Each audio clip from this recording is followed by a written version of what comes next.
announcement for all of us. I mean, for you to be fighting again, and then not only do that, but to fight on UFC Fight Pass. Can you just talk about how this whole thing came together? Well, I can say this for any kids, anybody that watching. This is a true story, a true testament. When they say you reap what you sow, that's a very true statement, because back in '94 when I was on the tour to fight James Toney, a kid came up to me and said, could he go down to the arcade and play games with me on the press tour? And I'm finna fight the baddest man I ever fought in my life. You know who that kid was? Dana White. So now I'm at the end of my career. He's thriving in his career. Look who came back to give me something I never thought I'd see. My last fight on UFC Fight Pass. No boxer has fought on UFC Fight Pass yet. So when they tell you, you reap what you sow, be careful what you sow, because you will reap that. And you should sow good seeds, therefore you reap good seeds. I never saw this coming, but that's a true statement of you reap what you sow. You know, I took him in, we hung out, we played games, we did our thing. I didn't even really remember him at the time. He came to me later on and said, you remember that kid you hung out with during that press tour? Because I don't do things to remember it, I do things because that's who I am. You understand me? So when I do a good deed, I don't write that down in my memory that I did that for you. I don't care. You know who knows I did that? You and God knows. That's all that matters. But he remembered. So he came back, and what he's doing for me right now. Pretty amazing to be here today and look at, like, I mean, you've seen MMA come up from nothing, and now you're here in this, you know, multi-million-dollar facility. You never know what God has in store for him. I never knew at that time that and he actually was talking to my people back then about them trying to get involved, because that I wasn't the talk guy. They were, and I couldn't really make the decision because they was doing it. It was their money. They was doing their thing, and I know that they hate now that they didn't do like I did and put him in, because look what he has grown us into. So. You mentioned when you fought Ruiz. Yep. Now Andre Ward has put on some weight. He's talked about, specifically mentioned you doing that as something he wants to do as well. Do you think he could be successful with that? Well, you never can say what a person can't be successful at doing, because nobody ever would have thought that I could have done it. So I'll tell you, if I done it, I think of course he should be able to do it, because it's not easy. But I know who Andre is, and with the fight, with the tenacity, with the heart that he has, it's like when we go out to set these marks, we set them for these guys under us to try to follow the top, or even set it even higher. So for him, he's a guy who has came up and watched me set a mark. He wants to go even higher, because if he wins the heavyweight title, he's gonna do probably what I didn't do, which is win the cruiserweight title too. You feel me? So he can take the mark a step even higher.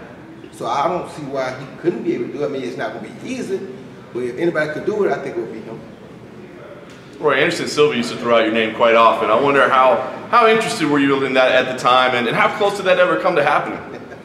Well, man, to be honest with you, I was so interested because I knew that just like the Conor McGregor-Mayweather fight trying to be one of the best events of all time, I knew that the Roy Jones Jr. Anderson Silva event would have been one of the best events of all time.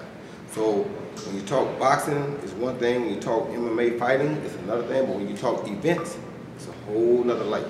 And so many people from that world, because they know that he idolized and watched my boxing moves, he even used them sometimes when he fought. And he was one of the most superior guys they've had in the UFC. So if he learned from this other superior guy that was in boxing, and he used to box himself anyway, then why would you put them in the ring together just to see what happens? Because it's still something that people want to see. You watch it right now, right? Absolutely. I definitely would watch it right now. If I would even Roy Jones, I still want to watch it. Because I want to see how good he is at pulling off Roy's tricks, and could he use Roy's tricks against him. Yet I also want to see what Roy come up with different and new, because he's copying all Roy's old stuff. You got to come up with something different, because the stuff you know him to do, he knows it. So it's not going to work on him. So it's more of an event than a boxing match. And the events always outweigh boxing matches. You understand me? It's like back in the days, the Super Bowl is good, the NBA All-Star game is good, I mean, NBA Championship, the finals is good. If we have an epic game, we have a good game. But when we play the All-Star game, you got the best of the best. We all want to see how that happens. How they will merge on the court. How will this guy play together? How will that guy stop this guy? It's stuff we can't dream of. That makes it an event. That's what makes it so fun and so big. So now it's kind of taking the fun out of it, because they don't go as hard as they used to back then. But back then we got to see a dream once a year. We got to see sometime Larry and Dr. J play together against some other people when we used to see them butt heads. You understand me? Mm-hmm. So that's what events do. And so an event like that will probably still put me out of retirement. Did that fight come close, or why didn't it happen? Dana's the man with that. He had other plans usually for Anderson when I was trying to make it happen. So when you have a plan, when a guy draws out like this whole compound is for something that you plan to do. When a guy has a plan, it's kind of hard to change the plan because he already got a plan drawn out. So most of the time when I ask him about the fight, he already had a plan or something that he was working on trying to do. And I don't get it wrong, sometimes different things, different attributes play a factor in those plans and you don't get to do it the way you want to do it or where you want to do it. So sometimes the things that he had planned did not mature. But it was never a time that when they did mature, we could go and make our fight happen because usually when he said he had plans, I went on and did something else. Is that still a fight that interests you? Of course it is, because like I just said, it's not a fight, it's an event. Events always interest me. And because we were trying to do it before they did it.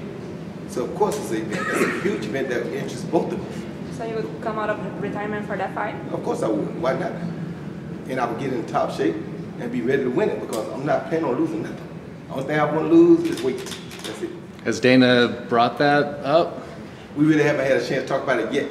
As of late, we was trying to put this together first because he is trying to get into boxing and putting UFC Fight Pass and Roy Jones on UFC Fight Pass in a boxing match was a big step toward getting him into the boxing arena.